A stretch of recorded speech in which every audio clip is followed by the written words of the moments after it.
In this program, I want to share with you some persons whose lives, like mine, have been transformed by what has become known as the Hare Krishna movement.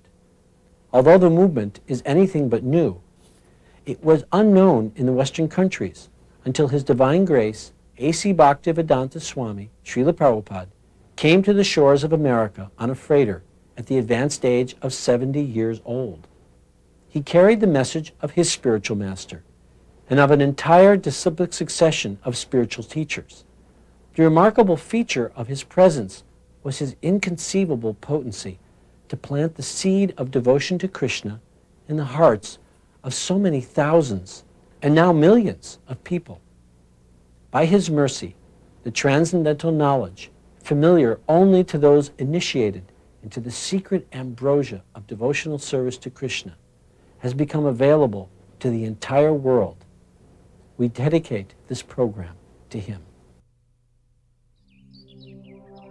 O my Lord Sri Krishna, son of Vasudeva, O all-pervading personality of Godhead, I offer my respectful obeisances unto you. I meditate upon Lord Sri Krishna because he is the absolute truth and the primeval cause of all causes of the creation, sustenance, and destruction of the manifested universes. It is he who first imparted the Vedic knowledge unto the heart of Brahmaji, the original living being. Only because of him do the material universes, temporarily manifested by the reactions of the three modes of nature, appear factual. I therefore meditate upon him who is eternally existent in the transcendental abode, which is forever free from the illusory representations of the material world.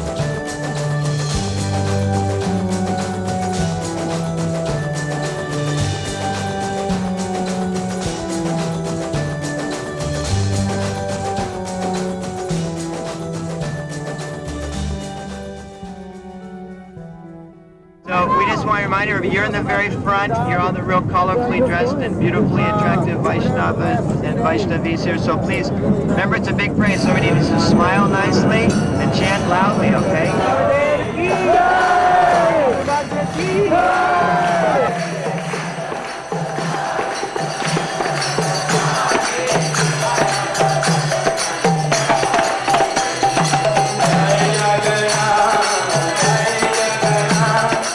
Since thousands of years, this Rath Yatra festival of brotherhood has been celebrated in India. It began in the holy city of Puri in the eastern coast of India. In this auspicious festival, people from different parts of the country come together to pull the chariots of the Lord. The Lord is one. We may call him Father in heaven, we can call him Allah, we can call him Buddha, we can call him Rama or Krishna. One may be a Buddhist, Jain, Christian or Muslim. They all come together to pull the chariot of the Lord because the Lord is one for everyone. So this festival of India is to celebrate this unity of mankind amongst the diversity. And the music just This is approximately our 15th year participating in the Aloha Day Parade. It was a very ecstatic experience to see all the conditioned souls eager to get Lord Jagannath's mercy as we pass by them. At the park there'll be a feast. Well, it's ecstatic to say the least. We'll be chanting the whole day through. So what have you got to lose? Festival of the Chariots. You know it's really neat when the Lord of the universe is coming down Main Street and riding on the carts will be Lord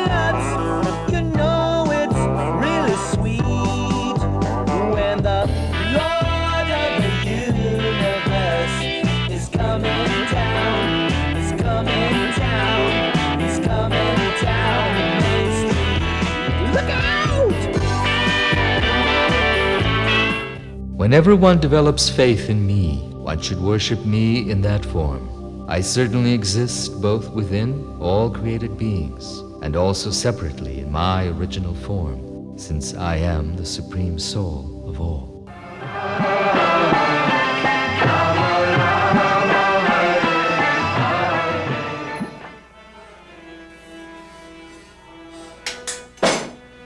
Krishna is actually very much present in his deity form. So I've experienced that over the years. I've been 18 years here in Vrindavan doing deity worship, Mangal Arati, making the preparations and setting up the plates and waking the deities up. So actually, for me, it's like a lifestyle. I mean, it's my life and blood. If I didn't have that, I wouldn't be able to stay in Vrindavan because it's such a very austere and very high potency place. So by having a contact with the deities on a daily affair, every day I'm there at least 45 to an hour with the deities alone, so that I can actually say that, you know, this is the substance of my life. So although it's a daily function, but every day it's different. There's never been a day the same. So because of this, because the deity worship is so intimate relationship with the Supreme Lord, I find my whole life has been like completely revolutionized. I was an artist before I joined the movement and had some reputation back in the 60s. So I had a taste of what the world is, and I completely rejected it. I felt this was not the answer. Srila Prabhupada, he told me to stay here in Vrindavan and to work in the arts. We're doing that. You know, I'm working in bronze and marble and painting. Having had the basis in training as an artist, painting, sculpture, and architecture, it's a natural evolution to use that service, you know, for Krishna. At this time, I'm doing a Mahabharata series for children, for our devotee audience. It'll be basically an illustrated version, each page an illustration and some small text. And not a scholarly version, but something very simple for devotees and devotee children. Without the deity worship, without the substance of a daily exchange with the Lord, it's not possible to carry on 18 years solid without a break. I work 365 days a year. And I never experienced any fatigue or monotony or routine. It's always new and fresh. It is the duty of every living being to perform welfare activities for the benefit of others with his life, intelligence, and words. Well, when I first came to Krishna consciousness, I realized that there was something missing in my life, even though I had grown up with virtually everything anyone could want, and everyone in our family had everything they wanted, more than they needed, and yet there seemed to be a lack of something, a lack of happiness, a lack of direction, a lack of spirituality, really, is what it was. When I came to Krishna consciousness and came in contact with Srila Prabhupada and started reading Prabhupada's books, I realized that actually that the purpose of having wealth and the purpose of having money and property and assets is actually to serve God. In the beginning, I was mostly helping Srila Prabhupada establish temples in Hawaii and in Detroit. And specifically, he asked me to help create these diorama exhibitions, and I've tried to do that in various places in Detroit and working somewhat in India now. So there was some specific instructions that he gave me as far as preaching activities, but basically it was just a general order to utilize your wealth to serve Krishna. Whatever you do, whatever you eat, whatever you offer and give away, and whatever austerities you perform, do that, O son of Kunti, as an offering to me. Australia's longest-serving Hare Krishna, Kormadasa, has set about enlightening the world to Hare Krishna cooking. His television cookery program has been shown in 40 countries to an estimated audience of 200 million people. Hare Krishna, Hare Krishna, Krishna Krishna. But worldly success has not distracted Kormadasa from what he sees as his true calling, and his devotion of 25 years comparing lives at a reunion of high school classmates who remember him as Philip Gordon. It's it's nice to see that one of my fellow students also decided to express his feeling of God in a different way and yet still share it with other people. The early years of the Hare Krishna movement met with a lot of public suspicion. Those days, life was very simple, and we didn't have any farms or schools or restaurants or big administration to manage. These days we have all those things. Kormadasa has come a long way since then. He has taught and demonstrated his cooking in schools, colleges and restaurants from London to Warsaw, Delhi to Beijing. Looking back, and it's taken me a few years to sort of figure it out, but a lot of the passion and frustration that I experienced in youth, which most people would say is just part of growing up, I think it had a lot to do with what I was eating. And looking around at the boys and girls that have grown up as devotees in this movement, I've noticed that they haven't gone through the intense traumas and frustrations, a lot of them, that I went through, and I think it has a lot to do with the diet. Korma's rigorous lifestyle can mean a 20-hour working day.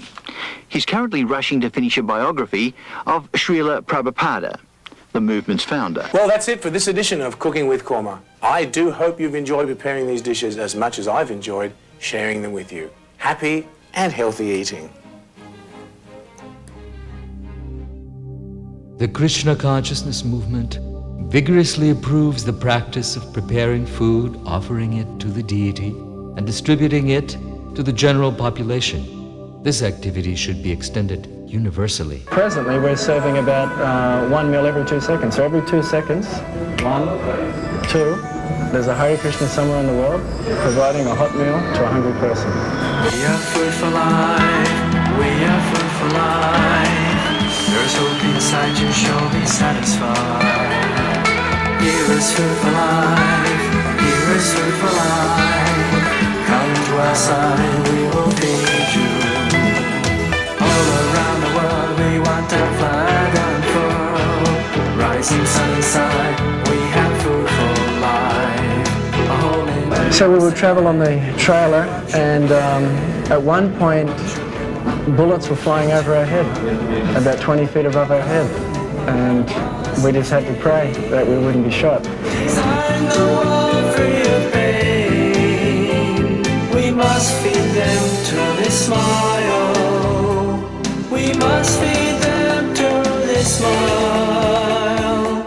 We are food for life. We are food for life. There's hope inside you, shall be satisfied.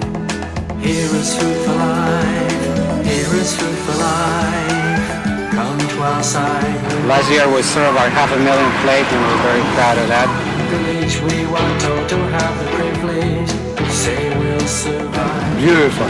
You guys are for real. I appreciate it very much. Everyone said everyone should be fed. No one should go hungry within 10 miles. Brothers and sisters, God has come. Krishna. My name is Daru Brahmadas, and I've been running the program here for about 10 years. It's been going on for 25 years. Taste his food and be satisfied. We are food for life. We are food for life. There's hope inside, we will help you. Here is food for life. Here is food for life. Last night, Saturday night, 5 people killed here. We are trying to distribute prasad in this place. Everybody love us. Here is food for life. Come to our side, we will feed you. We are food for life. We are food for life. There's hope inside, we will help you. Here is food for life. Here is food for life. Hello again from Mnet Cares, coming to you this week from Durban. We're here to investigate a new concept. We've all heard about nuclear-free zones and smoke-free zones. But how about a hunger-free zone?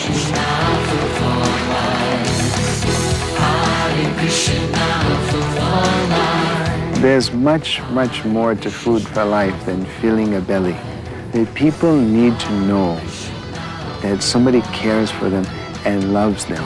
And that caring and loving is given in such a simple, person-to-person way that there's no better way to show that caring and love than to help them out with some food when they're having trouble.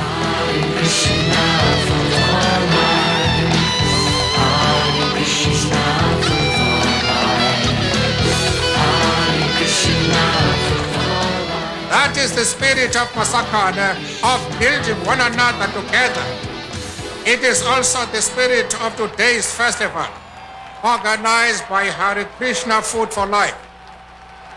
Prabhupada always emphasized the importance of prasadam distribution, so we took that to heart. There wasn't anybody at the time making a fresh juice product.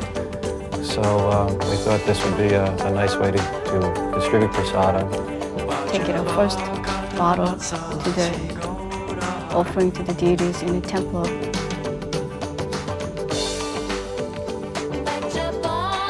For the people to associate the name Govinda with something that's fresh, pure, very first class. I knew that Prabhupada said you could change the world through prasadam, so it inspired me in my service. I've been living on my own in Sarasota, and I opened a restaurant in November of last year.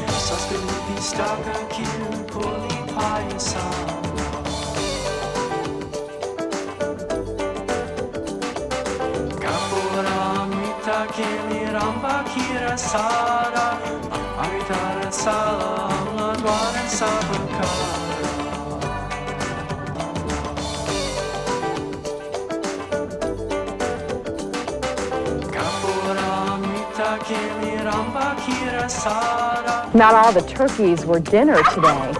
Local patrons of an organic restaurant substitute tofu turkey for the real thing, and that spared his life. Replace all these meat products with natural things that don't harm your body and that you can find our intelligence and so forth.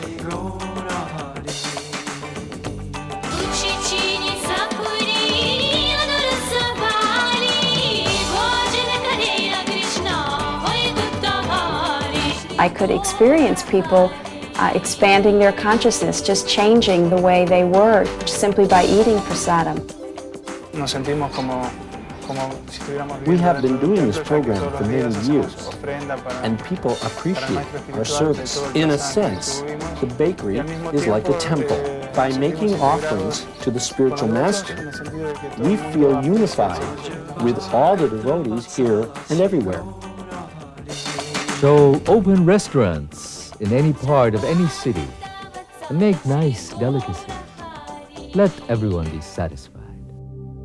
The renunciation of work and work in devotion are both good for liberation. But of the two, work in devotional service is better than renunciation of work. You're listening to 1480 KHQN in Spanish Fork, Utah. This is your headquarters for culture and consciousness. Let me remind one and all that tomorrow is our annual Festival of India. Last year's event drew 5,000 participants, and most of those will be back, I think, tomorrow with their friends.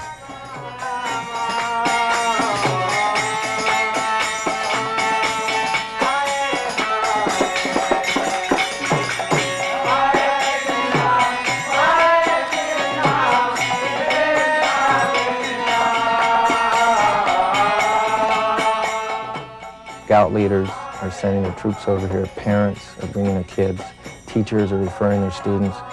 And I think the reason for this is that we don't threaten anyone. Our culture, since time immemorial, has not attempted to gain converts by criticizing or putting down another religion.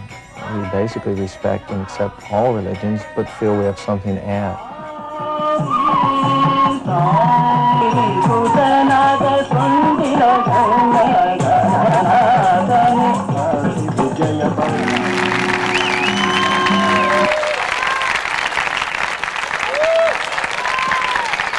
is the 17th year. And we know Srila Prabhupada is very pleased when he sees people having their lives transformed. Many people come, and as a result of going to a festival like this, they become vegetarian. If they're a Christian, Hindu, or Mormon, they become better at whatever they are by adopting some of the practices of Krishna consciousness into their life. We're very happy to see people's lives transformed. Therefore, the doubts which have arisen in your heart out of ignorance should be slashed with the weapon of knowledge. It was Prabhupada's idea from the very beginning that the Krishna consciousness movement belonged among the leadership of this world, that it had to be most respectable. We can become a member of this graduate theological union. Then they can get a degree recognized by the state of California, so they can teach in universities all over the whole country. That I want. Do it. Yes. The Graduate Theological Union in Berkeley is perhaps the most important graduate religious studies school in the Western United States. Certainly it has the largest theological library in the Western United States. We have many levels and kinds of joint programs with the University of California at Berkeley, which is one of the top universities in America, if not the world. Prabhupada always used to say that there are many great universities all over the world, but there's no department, there's no program to understand the soul. The faculty the IVS will be bringing to the GTU as adjunct faculty in the coming year will include those who will be teaching introductory course in Sanskrit, a course in the Bhagavad Gita. There will be a department to understand the soul. There will be a department to understand Krishna. Thus, established in the mode of unalloyed goodness, the man whose mind has been enlivened by contact with devotional service to the Lord gains positive scientific knowledge of the personality of Godhead in the stage of liberation from all material association. In 1984, I was given an assignment by the Bhaktivedanta Book Trust to work with Sadhaputta Prabhu, Richard Thompson, on a magazine that would present the basic Vedic perspective on different issues in modern science to a popular audience. For 8 years, I did considerable research into the entire history of archaeology. The book Forbidden Archaeology was my first venture into very heavy scientific research and writing. In their book, Forbidden Archaeology, Michael Cremo and Dr. Richard Thompson uncovered numerous cases which suggest that modern man could be millions of years older than history tells us. According to most standard accounts, human beings, like ourselves, have only been around 100,000 years or so. But the evidence that we catalog in Forbidden Archaeology takes human history back tens of millions, even hundreds of millions of years. From the very beginning, we wanted the work that we did in Forbidden Archaeology to reach not only the scientific world, but also the general public. Therefore, we made an abridged edition of the book called The Hidden History of the Human Race. The hidden history of the human race is something that is in direct opposition, I guess, to the Darwinian theory It definitely is, of yes. evolution. There was a lot of planning that went into that to make it happen, but that was all inspired by the desire of Srila Prabhupada, who wanted that to happen. And that is very satisfying to me. A person who is constantly engaged in reading literature, enunciating the cultivation of Vaishnava devotional service, is always glorious in human society, and certainly Lord Krishna becomes pleased with him. I was quite skeptical about my ability of doing devotional service because I was the first Chinese devotee. I was by myself, and seemingly nobody was supporting what I was doing. It was a cultural shock, but somehow I kept going. Prabhupada gave me direction that I should translate his books into Chinese. Then I gradually learned, and at the same time introduce Bhakti Yoga into the Chinese-speaking people. From that time onwards, we expanded our temple. We have regular deity worship. We have programs for the Chinese communities. We have lectures, we teach yoga, and we also have a restaurant. Godhead is light, nescience is darkness. Where there is Godhead, there is no nescience. I got involved in 1968 when I first joined at 2nd Avenue. My first engagement was stapling booklets, collating Back to Godhead. And I gradually moved up to typing. And somehow or other, after some time, they made me the editor. Here's a magazine dealing with the quintessence of spiritual life, Back to Godhead. When people come in touch with Back to Godhead, then they come in touch with Krishna, they come in touch with the devotees of Krishna, they come in touch with the literature of Krishna consciousness, the culture of Krishna consciousness, the arts of Krishna consciousness. Krishna and everything connected with Krishna, people come in touch with through Back to Godhead. It's meant for the service of the readers. Not material service, but service to the self within the body, the service to the eternal person himself.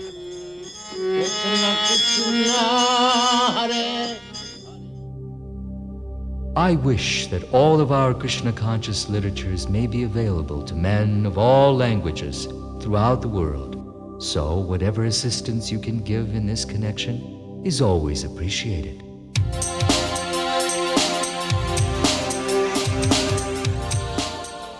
Our main goal is to see all of Srila Prabhupada's books translated and printed as quickly as possible for all the languages of Northern Europe, Central Europe, and the former Soviet Union.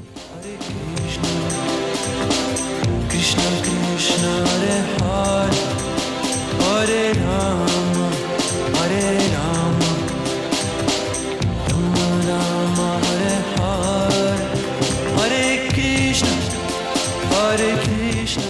Right now we can do about 70 to 100 titles a year, and this, our translation work, resulted in printing of approximately 27 million books in the past 3 years. Everybody who gets in contact with Srila Prabhupada's books benefits so much. I benefited, everybody who translates here benefited, everybody who takes a book and reads benefits. That gives us a lot of inspiration to go on in this lifelong marathon of translating and producing his literature.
If you just go and try to ask everybody, if you don't, like, on material platform choose people. But sometimes if you stop even old people, you got amazed how they give you big donation and they get books.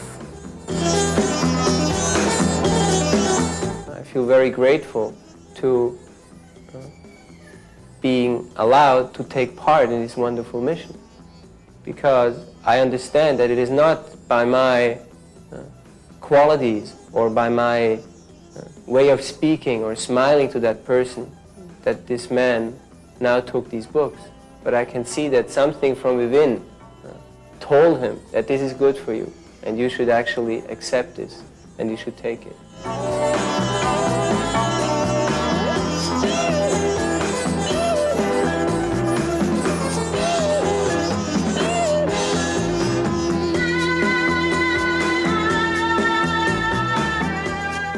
Being a book distributor is a great challenge because you don't really know what is going to happen the next day. Although you know that every day you're going to have the same experience, it seems to be really new. I used to wonder why I was very sad and my two sons were very happy. And so I started reading Prabhupada's books, and my two sons began preaching to me and convinced me to become a devotee of Krishna. So I'm very glad to have two sons who are devotees of Krishna.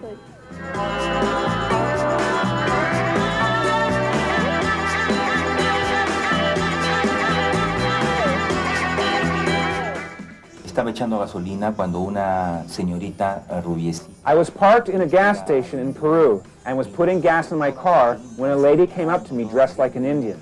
She was very happy and enthusiastic. She said, "This is a book by my spiritual master. Please read this book." I brought the book home and read it. Immediately after reading the book, I told Lalita, "This is knowledge. This is the knowledge we were looking for." I was very young then, only 4 years old. But my parents got convinced by that book. It changed their hearts, and that moved me. The next day, we went looking for more books. We went to the same gas station. The same lady was there distributing books.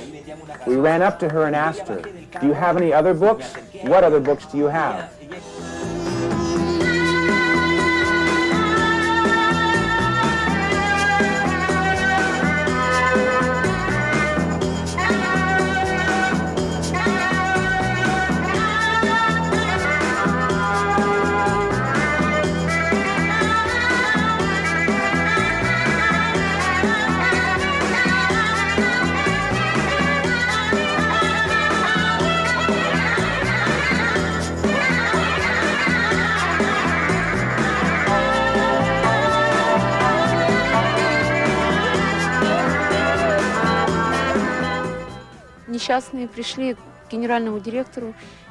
When we approached the financial director again, he refused to meet us.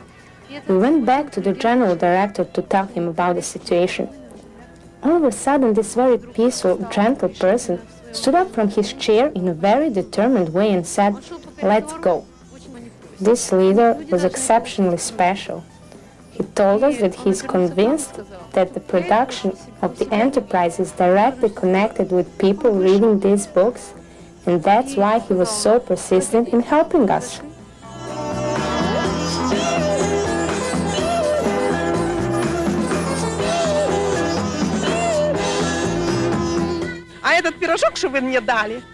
Now I have grandsons and granddaughters. I will give them all these books as gifts. Let them read them. Thanks a lot to these young people who come here and so kindly give us this knowledge.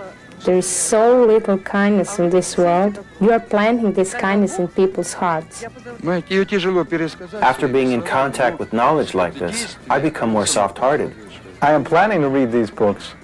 Then we will see. Maybe they will convince me to believe in God. These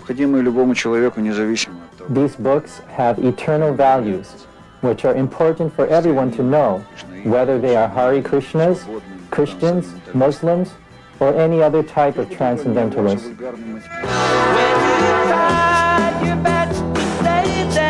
But you could not change their mind.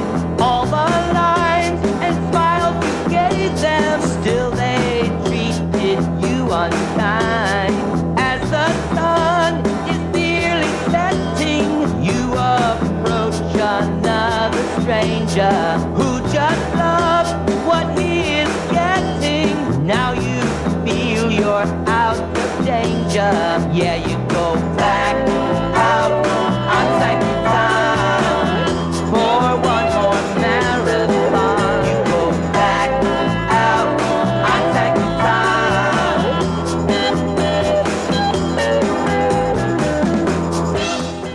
My ambition is to spread these books far and wide all over the world so that everyone shall read at least one of our books, and that will change his life. Bhakti Marg Swami began his cross-Canada tour last April in Vancouver. He averages about 50 kilometers a day. His message is simple. Canadians should think more about the spiritual side of life. I'd like to see Canada become a little more stable, cohesive. On the roads of Canada, Bhakti Marg says people have given him food and offered him rides. Bhakti Marg hopes to reach St. John's, Newfoundland before Christmas. And although his trek ends there, he says his spiritual journey will continue. When you're on foot and you're going long distances, you're forced to meet people and to talk to people. And that's what I think I've gained from this walk, is the opportunity to make a lot of friends and then allow people to come that much closer to Krishna. Padayatra is like the continuation of Mahaprabhu's walk 500 years ago. At that time he walked within India, but now he's going beyond the boundaries. When Prabhupada found out how we were doing nicely in the villages, especially how we were depending on Krishna, and they were inviting people, chanting and speaking to them, and towards the end make them sit down and feed prasad. Prabhupada was so pleased. Hare Krishna, Krishna Krishna Hare Hare, Hare Rama, Hare Rama, Rama Rama, Hare Hare.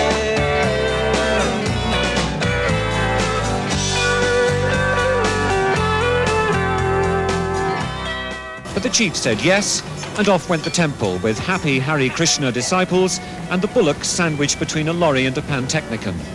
Someone asked why they couldn't walk on water. Or maybe that would have been asking too much. Krishna, Krishna Krishna Hare Hare, Hare Rama, Hare Rama, Rama Rama, Hare Hare.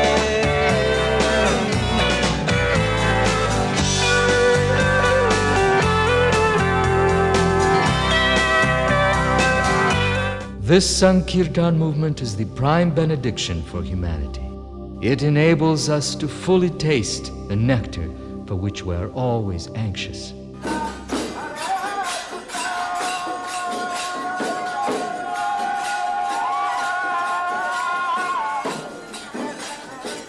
Sankirtan is the most important part of the people here in Manipur.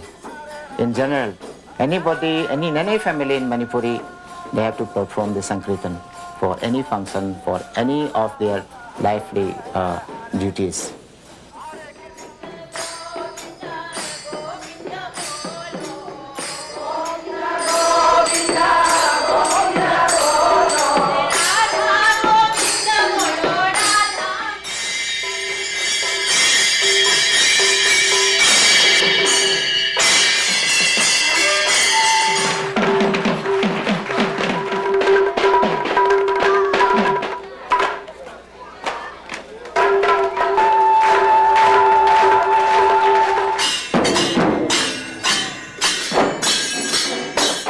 Gaudiya Vaishnav came during the king's time, Bhagya Chandra Maharaj. Radha Krishna Ras Leela is the most important of the Vaishnavas. They think this is the prime instructions they should follow.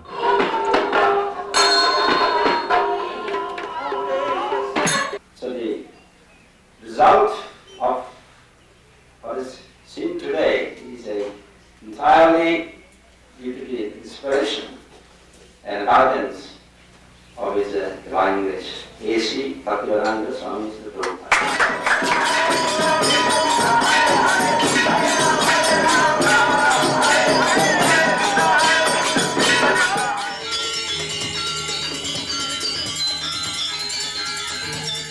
90% of the population in Bali, they are following the Hindu religion.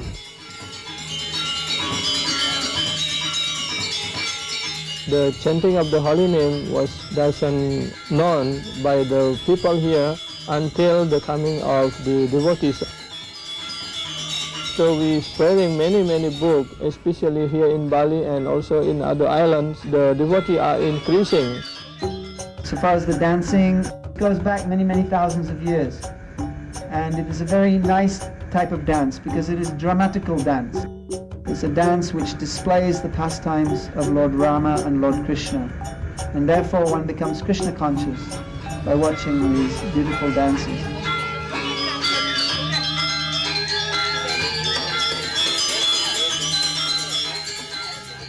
Although Kali Yuga is an ocean of faults, there's still one good quality about this age. Simply by chanting the Hare Krishna Maha Mantra, one can become free from material bondage and be promoted to the transcendental kingdom. Srila Prabhupada once said that the paintings in our books are like windows to the spiritual world. So I feel that by seeing the Harinam party, they're looking through that window and they're actually seeing the spiritual world in action. I've tried to develop that aspect where I'm preaching in the world, particularly in Poland and Russia. Wherever I go, I try to emphasize that aspect of chanting and dancing and developing it. We try to encourage the people to join us. It's not just a show out there, but we're trying to bring people into the spiritual world.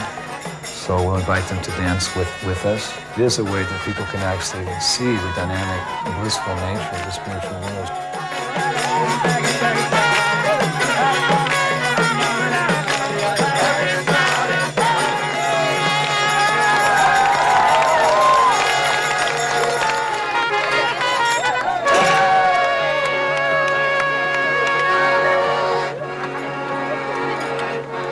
Lord Gauranga is calling. Please chant the holy names. In every town and village, there's no time for all your games. It's time to wake up, find out who you are. Wake up, it's time to wake up. You've been dreaming on a star. Lord Gauranga calling. Please come and dance with me. Not just to chant, you'll be happy. Try it and you'll see.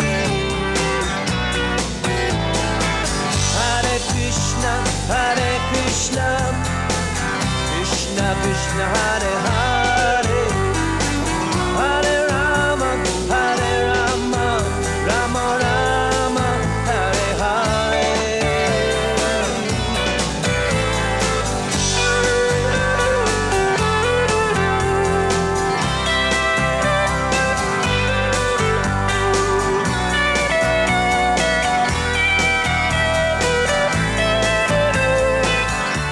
Martin Luther King had a dream.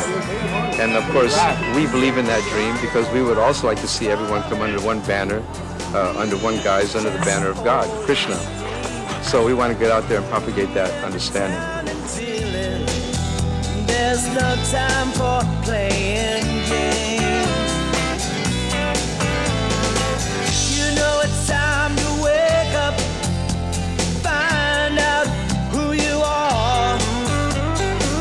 Wake up, it's time to wake up. You've been dreaming on a star.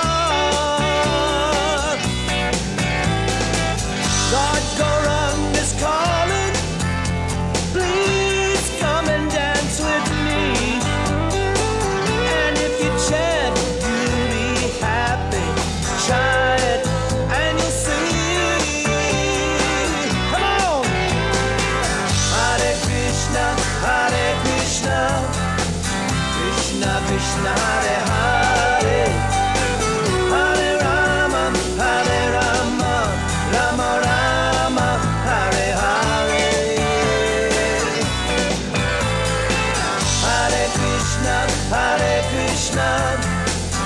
Krishna, Krishna, Hare Hare, Hare Rama, Hare Rama, Rama Rama, Hare Hare. Hare Krishna, Krishna Krishna, Hare Hare. By chanting Hare Krishna and following this process of Krishna consciousness, people all over the world can live harmoniously in happiness. Lord Gauranga is calling, please come and dance with me. And if you chant, you'll be happy. Try it and you'll see. Come on! Hare Krishna, Krishna Krishna, Hare Hare. By the mercy of Lord Chaitanya, people are getting this nectar, and it's immediate. It's not a slow process.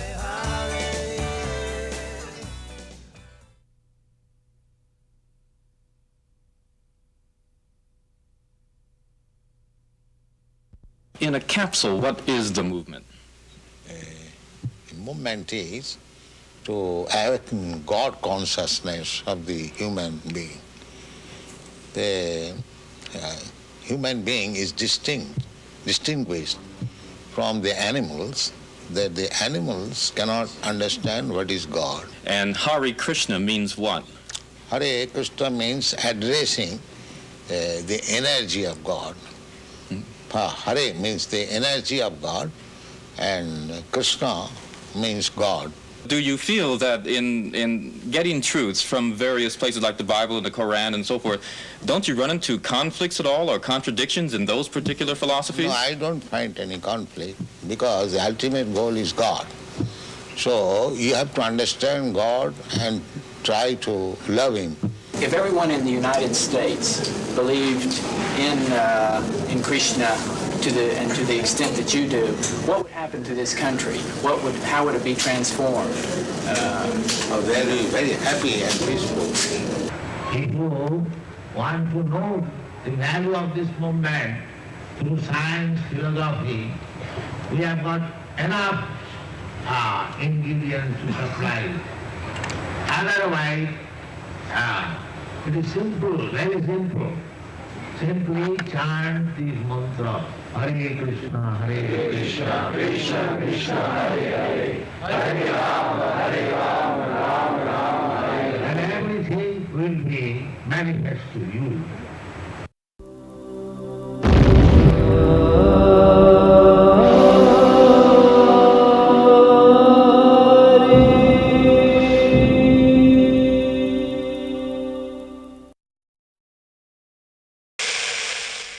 In this program, I want to share with you some persons whose lives, like mine, have been transformed by what has become known as the Hare Krishna movement. Although the movement is anything but new, it was unknown in the Western countries until His Divine Grace, A.C. Bhaktivedanta Swami, Srila Prabhupada, came to the shores of America on a freighter at the advanced age of 70 years old.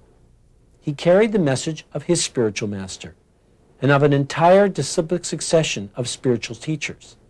The remarkable feature of his presence was his inconceivable potency to plant the seed of devotion to Krishna in the hearts of so many thousands and now millions of people.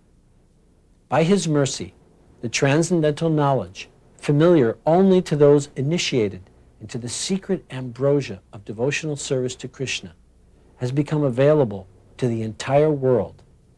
We dedicate this program to him. O my Lord Sri Krishna, son of Vasudeva, O all-pervading personality of Godhead, I offer my respectful obeisances unto you. I meditate upon Lord Sri Krishna because he is the absolute truth and the primeval cause of all causes of the creation, sustenance, and destruction of the manifested universes. It is he who first imparted the Vedic knowledge unto the heart of Brahmaji, the original living being. Only because of him do the material universes temporarily manifested by the reactions of the three modes of nature, appear factual. I therefore meditate upon Him who is eternally existent in the transcendental abode, which is forever free from the illusory representations of the material world.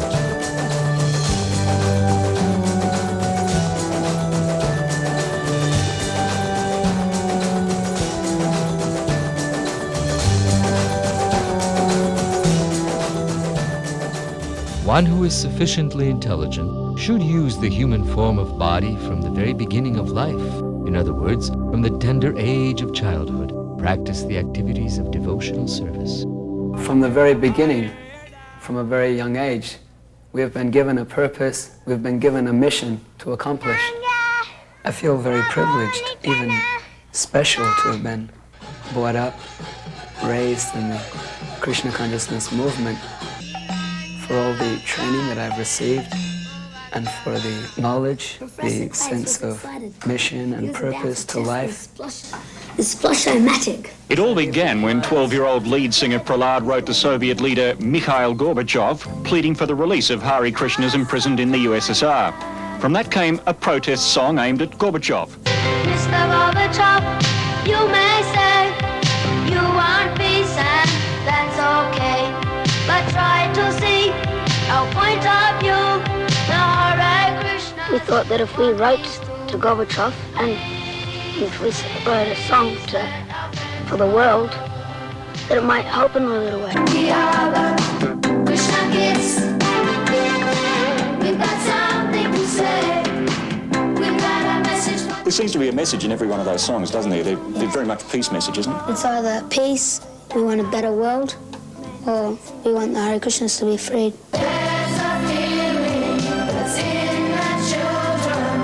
And now, I'm trying to give that same feeling, that same happiness, that same joy that I receive to other people. I'm traveling around the world and we're presenting Krishna consciousness to so many people in a very, very attractive way. We have a festival group here in Poland. We're also performing festivals in Africa, Australia, New Zealand, Russia, and all the countries of the CIS. We have our festival programs going on, and I'm very, very much involved in that.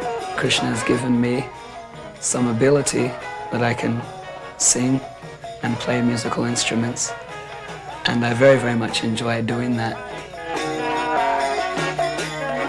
All year long, 8 months of the year, we have the Lakshmi Nrsimha tour, and we're traveling to every major city in Poland, and we set up Krishna's Village of Peace, and we have a wonderful festival. We have a theater, we have Indian Bharatanatyam dancing, the band, and everything flows from one thing to the other. Hare Krishna,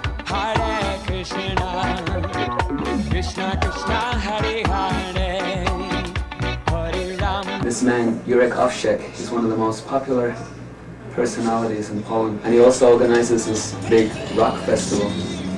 So he heard about our festival group that we distribute thousands of plates of food. So he said, yes, we must have these people at our festival as well.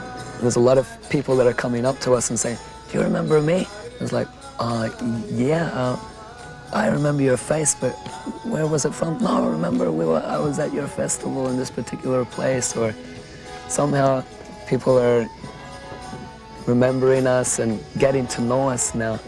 And a lot of it is due to this Woodstock festival.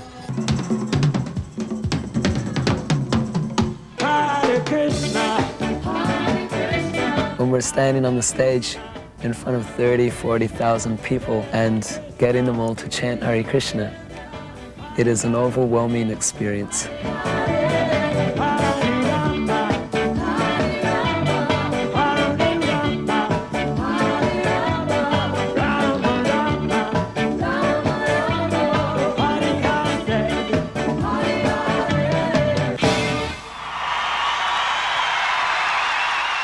The main success of the program is the children get a cultural training. It is brought to the point where they feel that this is their culture. Once they identify that the philosophy of Krishna consciousness is their life, then wherever they go, they are successful and they maintain their connection with the Krishna consciousness movement. I went to Gurukul in Vrindavan and Mayapur, and when I turned 16, I tried different things and see what I could do on my own. I had a few friends there and decided a good thing to do, or something that would be interesting, would be to collect money for a bus and travel around India. I collected the money for the bus and have a bus program. We travel around India and do preaching in different senses. Well, sometimes we do Harinam and sometimes Food for Life and college programs. Here in Vrindavan, what I like, my service or my mission, as I see it, is to help establish within our society our educational institutions. Our goal is to actually produce a class of, great acharyas, actually, who will, be so powerful that they'll be able to spread Krishna consciousness so much greater than we can in our present capacity. We're not only teaching something in the Shastra, in the Bhagavad Gita, in the Srimad Bhagavatam, in the books that Srila Prabhupada has written, but we're also training the students, especially the children, to live what's being said in those books.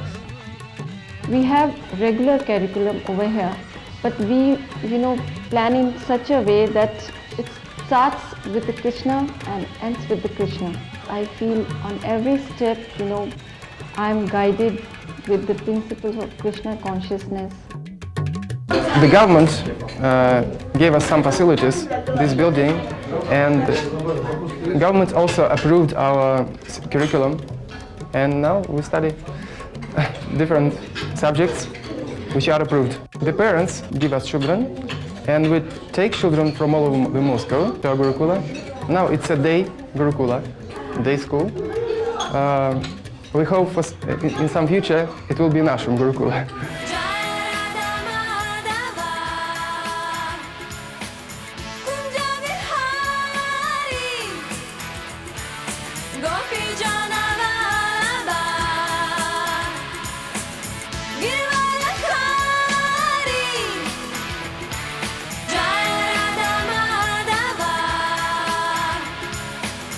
We bought this land and we built the house, the school, which is now here as the Vaishnava Academy for Girls. The most rewarding moments in my service are when I get letters from my students that tell me that when they were here they really had a good time.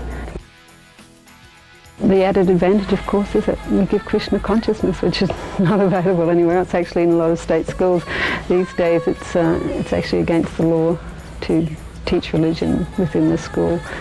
All our teachers are older devotees, and I'm very committed to staying in the area and pushing the school. When we came to Boise, there was no temple here, and we decided that for our children and for the community, there should be a place where they could practice Krishna consciousness. And so we opened up a small center, and gradually we've seen this fructify with the mercy of Prabhupada. Srila Prabhupada said that everything is in his books: philosophy, logic, debate, science. And I took this to heart, and I taught Ravi and Gopal almost entirely through Prabhupada's books. When I first took my first class in college, my teacher, she was always stressing these things. You have to learn how to look at arguments critically and think logically and these things. But it was already so natural for me, because by reading Srila Prabhupada's books, I can develop this skill of critical thinking. As one can cross over the ocean with sea-going vessels, one can cross the dangerous situation of the material ocean by living with a wife.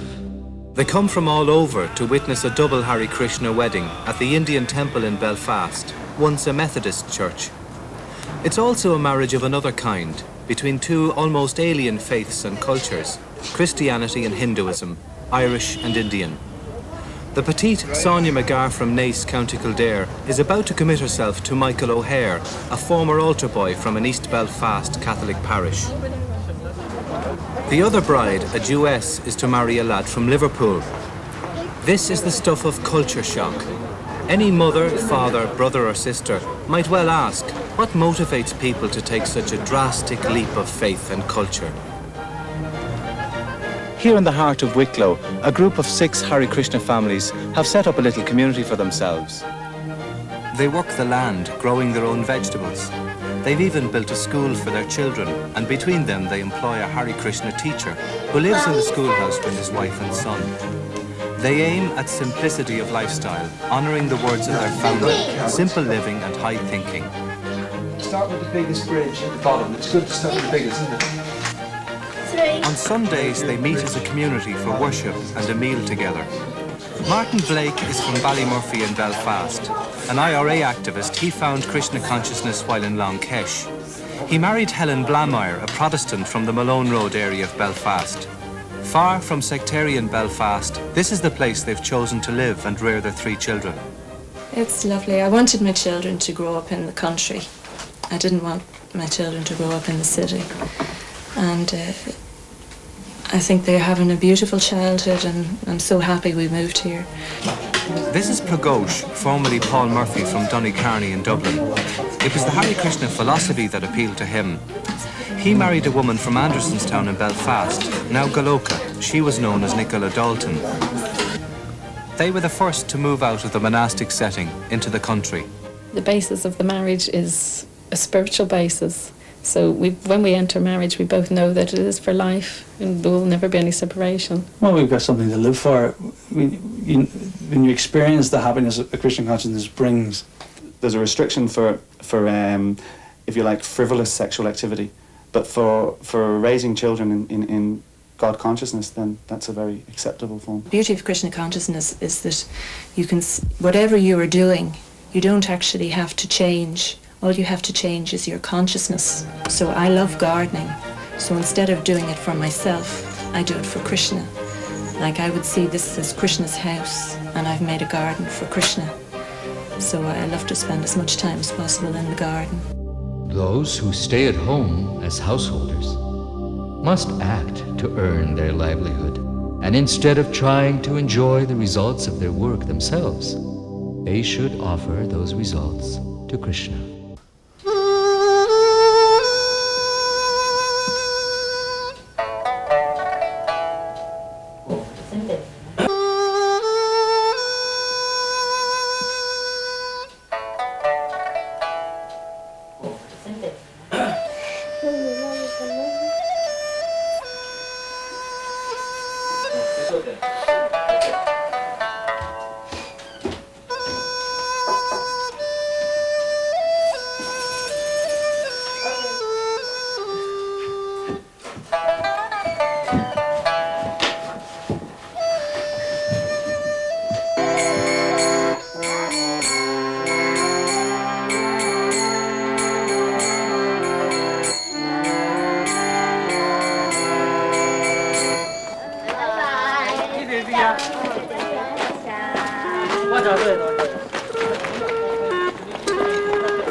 Srila Prabhupada gave us these farms. This is the last thing he gave us before he left this world.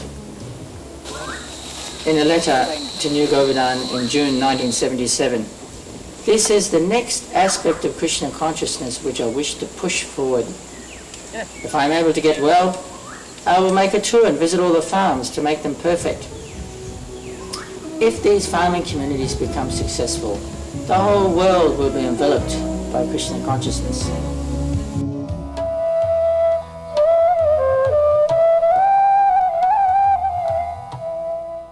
Srila Prabhupada personally encouraged me to develop a farm community. I felt a real sense of mission. So for years I searched for an opportunity. We found this property. The climate, the soil, the water conditions are just right for self-sufficiency. All types of crops can grow. If we actually learn to depend on the mercy of Krishna through nature, through the cow, through the land, for our sustenance, then naturally the social economic structure will form in the right way. I have firm faith that this project is blessed by Krishna, and the more that we devote to it, we'll see full reciprocation.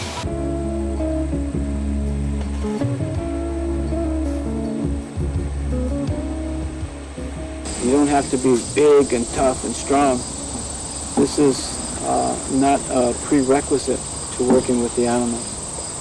The actual prerequisite is having this kindness, this gentleness. This aspect of love and trust and kindness is one of the most important aspects that we stress. When they sit idle, they're not happy, you can tell. They're not happy at all. But when they're working, you can tell they're really content. It's very satisfying working with the land and the cows. Where do we place our dependency? Do we want to place it on the big factories that make the tractors? Do we want to place it on the petroleum industry, which produces all the fuel for the tractors? Or do we want to place it on Krishna's paraphernalia, which are the cows, the bulls, the gifts of the land? So in self-sufficiency, we are changing our consciousness, we are changing our dependency from that of the industrialized state to that of Krishna's natural state. Here we have 27 hectares, own land, and this is quite a lot. We have some cows and bulls also. I would like to continue doing this gardening and farming, what I do now since 5 years, and this is my way how to show the people that there is how to live in a peaceful way, in a simple way, where you can save time for much thinking about spiritual topics, about philosophical things, and a natural way of living which makes one feel happy and somehow in a oneness with the nature.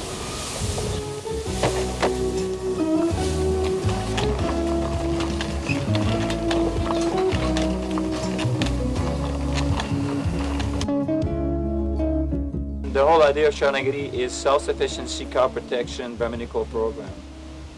Here in the valley there's enough resources for all those things. There's enough resources for growing our food.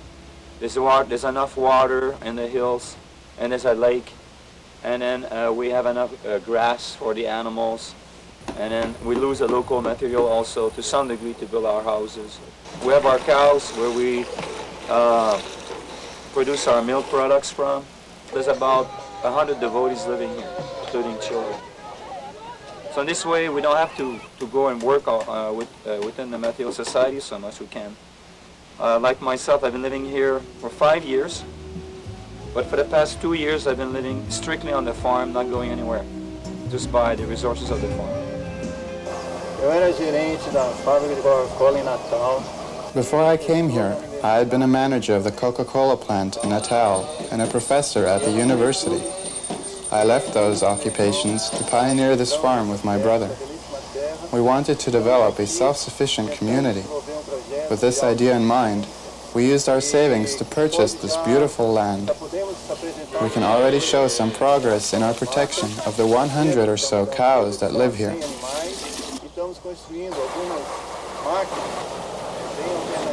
We have built some alternative machines, like our banana drying oven.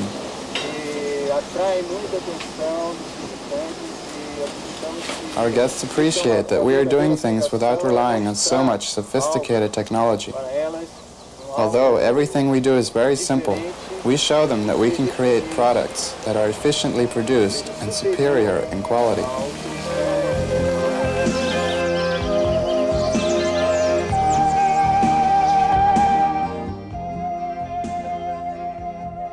We are building our houses.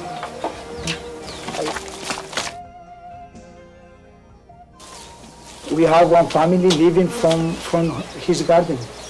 He sells his vegetables, he has his money, and he can live without go to the city. I am paying the Gurukul with vegetables and milk. I don't pay. Then the need of money is less. I don't need to go to the city. I stay here working with the bulls, working in agriculture, in the garden, protecting the cows, and I can live, no problem. I came to the area and found this area totally denuded. It had been just clear cut over the last 30 years, and there were no birds, no animals at all. And gradually we planted all these trees, different native trees, different fruit trees to attract the birds and different animals that bring the seeds from the primary forest up in the hills. And in this way, we gradually brought in the forest. As the representative of the ecological part of Nova Gokula, I was recently elected by other environmental groups as their representative in the newly created Committee for the Management of the Water Resources in the Paraíba River Basin. I think we have a mission of saving all these species and this ecological balance just for the glory of Krishna. So that's my greatest satisfaction, to see that all these different life forms, they can come here and they can join the devotees in the association of Sri Sri Radha Gokulananda, and in this way we can glorify Krishna.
To break you, make you fall.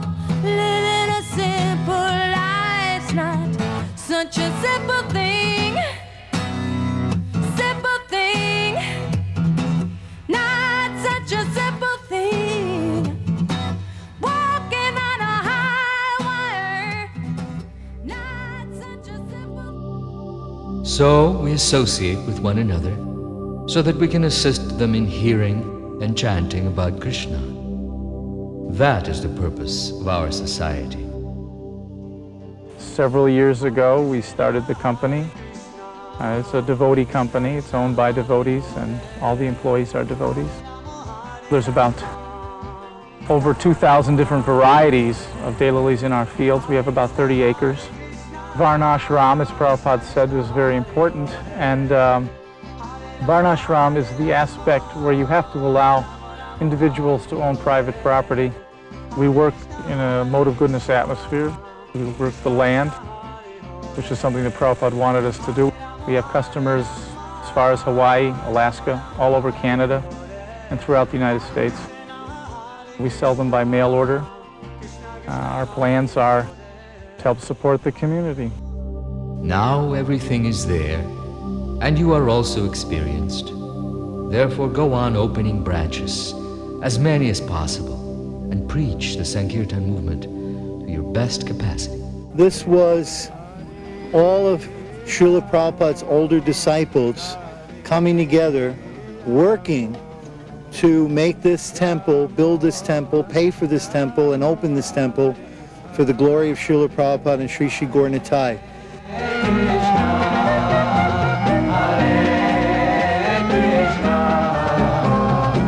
Without anybody pushing us forward, just ourselves, the grihastas, the brahmacharis, the sannyasis, all coming together and making this happen for Prabhupada.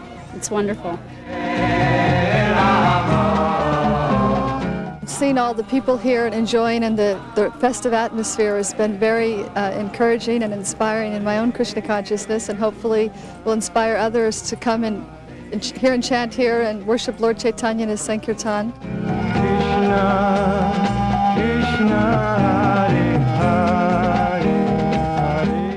It's amazing to see that Lord Krishna's temple has finally become a reality.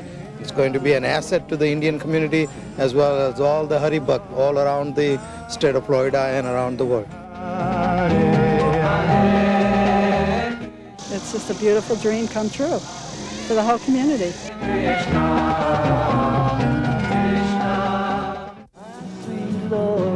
George Harrison met Prabhupada soon after his arrival in Britain in 1969 and began an association with the Hare Krishna movement. In 1973, he gave them the manor, and it became the Krishna's principal home. Hare Krishna, Hare Krishna, Krishna Krishna, Hare Hare. It regularly attracts Hindus from the surrounding areas of Wembley and Watford, and is widely regarded as the most important Hindu shrine in Britain.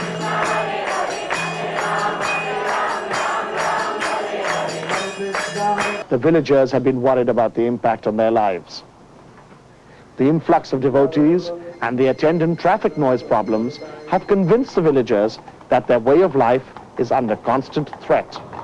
Hertsmere Council, responding to villagers' demands, imposed a ban on public worship at the manor. The Krishnas hoped to solve the problem by obtaining permission for a new road that would avoid the village altogether. It would cut through fields at the back of the manor and link it to an existing lane which provides a route to the main road. Our application to build the road was rejected. Every legal channel had been exhausted. The date was therefore set. 16th of March 1994, the temple was to close to the public. The enforcement notice took effect, and with it, 36,000 people marched in defiance of the ban. Our community was angry and upset. People came from all over the country. The young and the old marched together in an inevitable display of unity behind ISKCON. We had permission for public worship. We had permission for the festivals.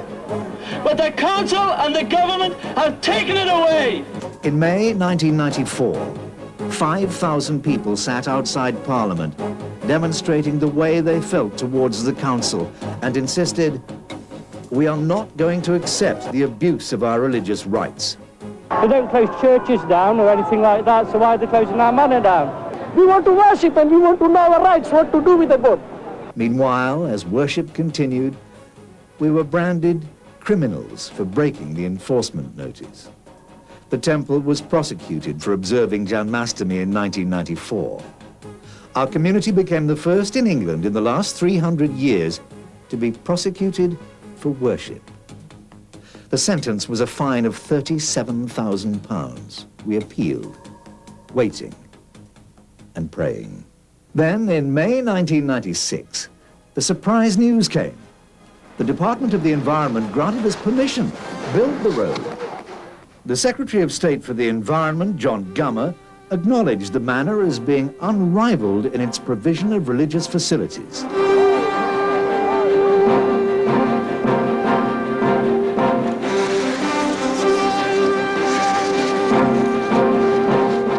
The decade of the bitter struggle surrounding Bhaktivedanta Manor will be firmly imprinted in the hearts of the many thousands of people who've battled to save it from closure. Wherever there is Krishna, the master of all mystics, and wherever there is Arjuna, the supreme archer, there will also certainly be opulence, victory, extraordinary power, and morality.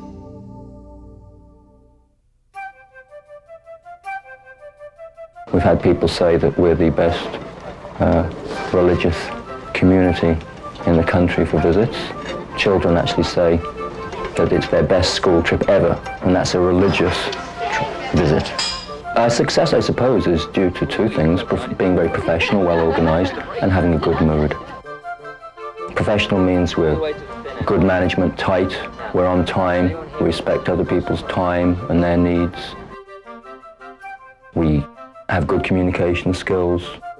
We teach according to the age, the ability, the social status, and the creed of the pupils. We understand deeply there's people out there with feelings, respect their integrity, respect their beliefs, respect that they can have their opinions, to actually feel the audience, get to know them. In this country there's great need and a great push for multicultural education. People are against racism, prejudice, and they feel strongly about it. Not just devotees feel strongly, there's others who have values, and they have their needs.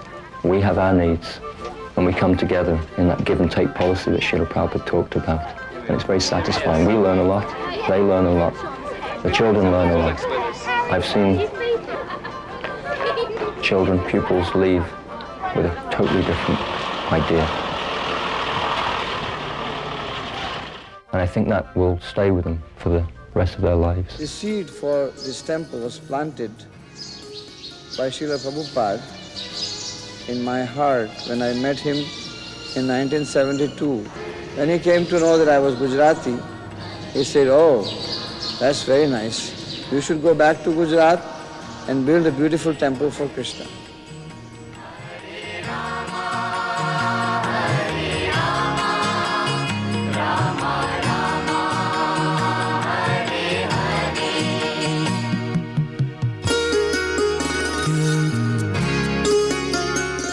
We have installed the deities of Shri Gaurnitai, Shri Radha Govind and Shri Nathji, Shri Sitam Lakshman Hanuman. These deities have become instantly popular in Ahmedabad, and every Sunday we have more than 10,000 people visit this temple.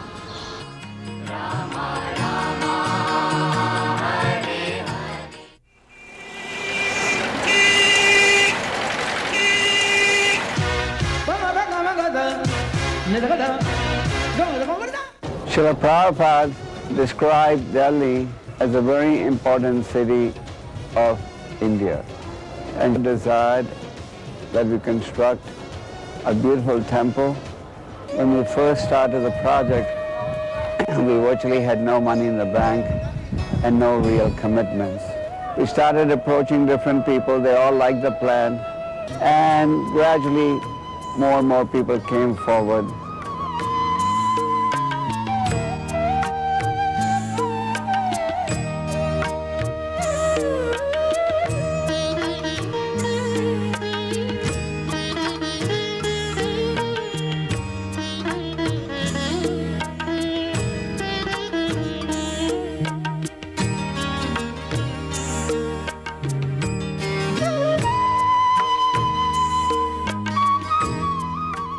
The first altar features Gaurnitai, the second altar features Radha Parthasarthi along with Lalita Vishakha, and the third altar has the beautiful deities of Sita, Ram, Lakshman, Hanuman.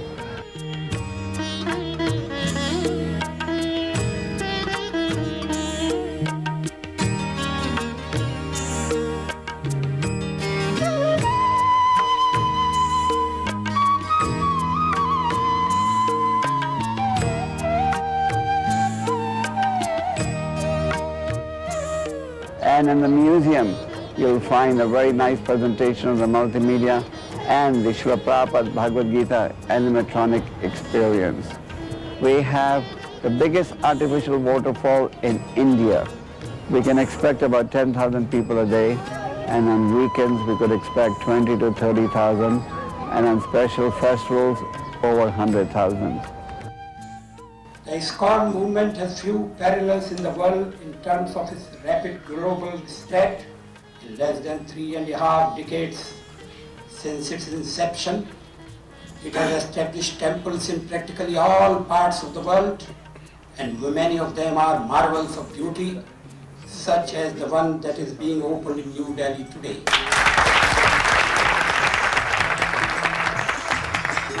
It's a challenge now to organize the management in such a manner that the temple runs smoothly, so that people walk away with a very sweet impression. The entire orphanage was given to Srinathji Das. We transformed the orphanage into a very nice Gurukula and the building into a beautiful temple for Sri Sri Radha Gopinath. There are now about 50 children, all coming from terribly destitute, poverty-stricken backgrounds. Our devotees are providing for them a protective home where they find great love and care.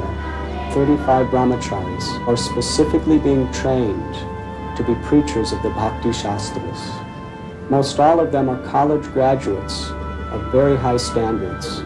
Their day is dedicated to very strict sadhana, deity worship, and scrutinizingly studying the scriptures. They are delivering classes and kirtans in the colleges, and they conduct regular congregational preaching programs in over 40 neighborhoods per week. In the past year, over 300 devotees within our congregation have accepted initiation according to very high standards of dedication. The congregation maintains all financial expenses of the temple, and in this way the brahmacharis and sannyasis could dedicate their full energy in studying scriptures, preaching, and distributing Srila Prabhupada's books.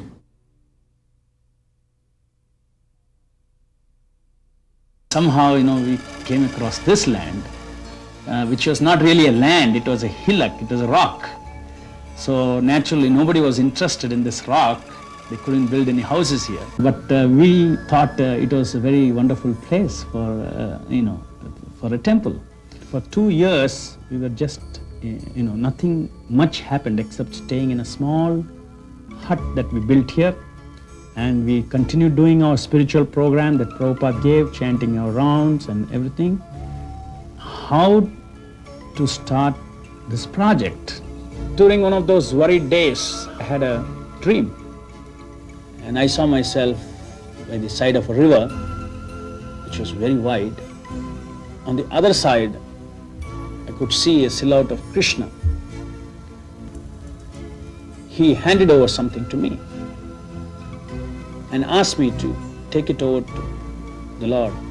But then I didn't know how to swim. I was scared. But somehow I was praying to Krishna, and I started crossing the river. And as I started moving, I found that the floor was going down for some distance and water reached up to my neck.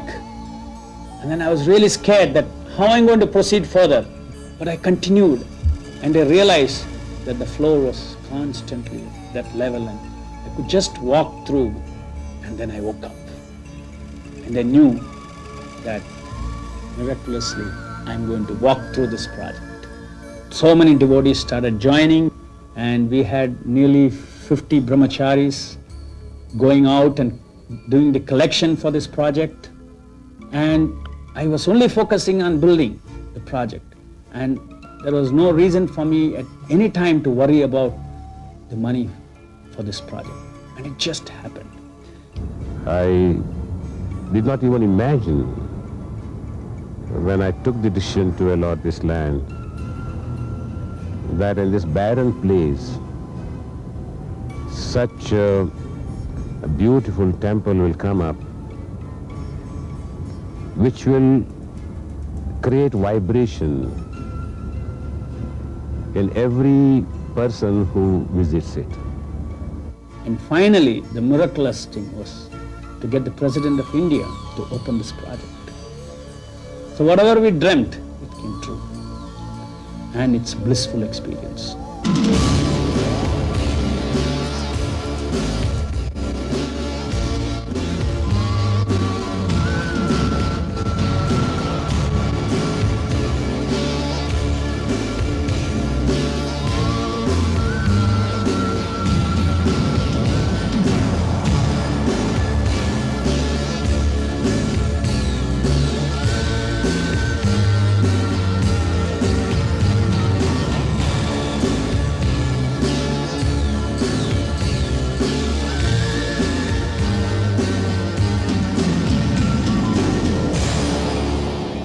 I am fully convinced, without any extra philosophical input, that Krishna did it, I didn't do it. Hare Krishna, Hare Krishna,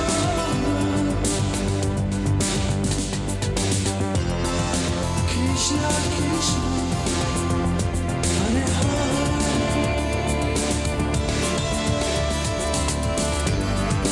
Hare Rama, Hare Rama, Rama Rama, Hare Hare,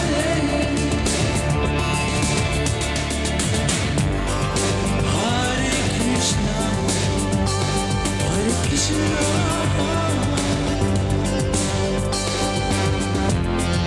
Krishna Krishna, Hare Hare, Hare Rama, Hare Rama, Rama Rama, Hare Hare.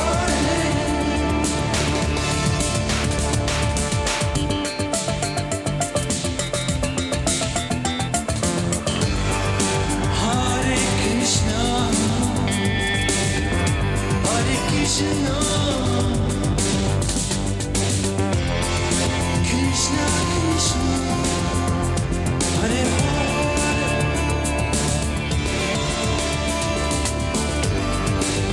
Hare Rama, Hare Rama,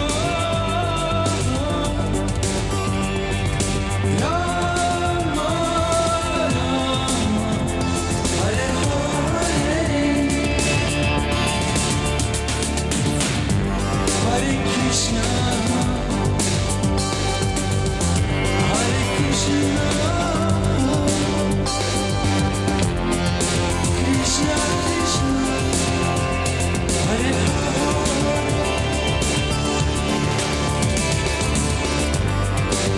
Hare Rama, Hare Rama, Rama Rama, Hare Hare.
one astounding temple will appear from where Lord Gauranga's eternal service will be preached all over the world.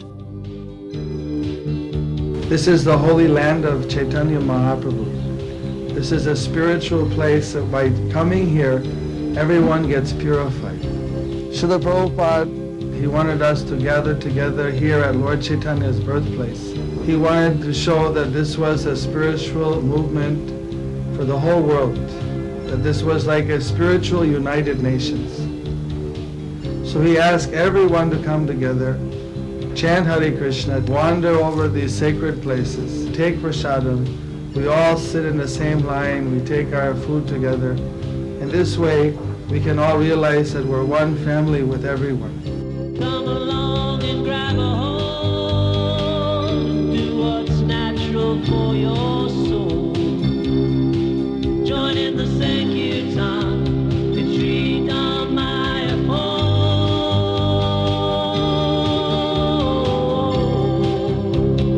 Sri Dhamaya pole.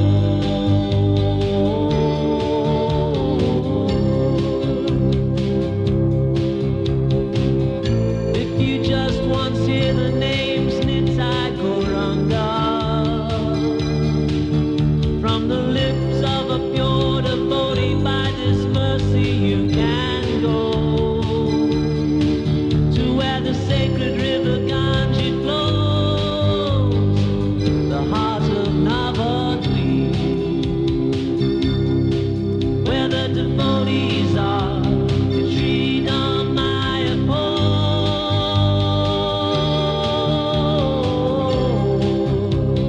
Sri Dhamaya pole.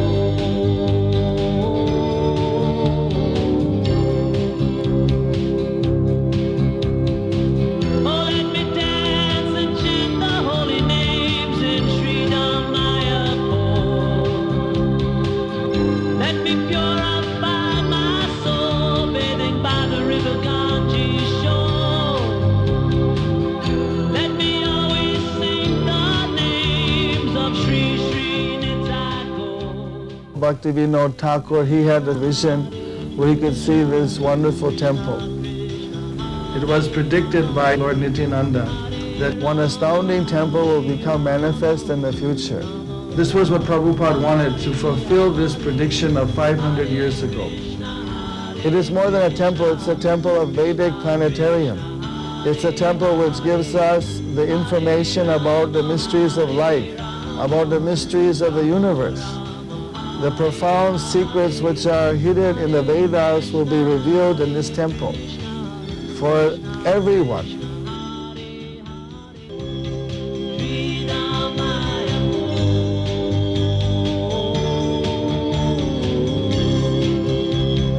Sri Dhamaya pole.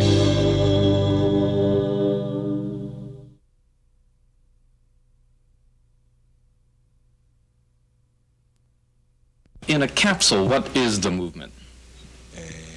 The movement is to awaken God consciousness of the human being. The human being is distinguished from the animals, that the animals cannot understand what is God. And Hare Krishna means what? Hare Krishna means addressing the energy of God. Hare means the energy of God, and Krishna means God. Do you feel that in getting truths from various places like the Bible and the Quran and so forth, don't you run into conflicts at all or contradictions in those particular philosophies? No, I don't find any conflict, because the ultimate goal is God. So you have to understand God and try to love Him. If everyone in the United States believed in Krishna to the extent that you do, what would happen to this country? How would it be transformed? They'll be very happy and peaceful. If you want to know the value of this movement through science, philosophy, we have got enough ingredients to supply. Otherwise, it is simple, very simple. simply chant these mantras, Hare Krishna, Krishna Krishna, Hare Rama, Rama Rama, Hare Hare, and everything will be manifest.